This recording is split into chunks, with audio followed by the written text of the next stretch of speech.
Maayong buntag sa atong tanan, charis.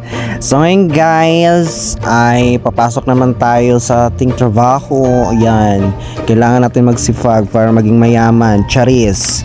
Kasi alam nyo na, may mga tao dyan na pag di napagbigyan, kaya kung ano-ano ang pinagsasabi. So ayan, pagpatuloy na lang natin na wag na lang magbigay. Charis lang.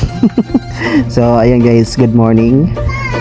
Sana ay okay lang po ang lahat. So ayan, ito na part ay papasok na naman tayo ngayon. Ayan. So ayun nga, katapos ko lang dito magbukasan naman ng tindahan. Ayan, pero ayan, umaga na, magtatanghali na, wala pa rin tao. So ito, may customer akong isa. Tingin-tingin lang. Shout out Kuya Pedro. Ayan, so dito katapos ko na lang din mag dito sa plasticware. So update lang ulit sa Tamasdico Market. Wala naman tayong ibang pa mo ngayon, mga pang-vlog. Ayan, sa susunod na lang mga guys, ang ating mga travel vlog soon. Oh, di ba may pa travel vlog soon.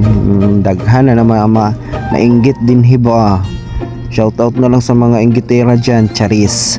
So ayan, hanggang dito na lang mga ka-idol muna, at naglalakad-lakad muna ako dito, charis lang. So dito sa kabila, nag-visit naman ako dito kasi wala pa naman tao.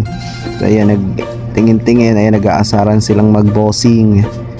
Yun, di ba? Ang cute nilang mag-asaran dyan kasi may nag-aagawan daw sila dyan ng mga deal or no deal sa kanilang mga online business. Sana all may online business.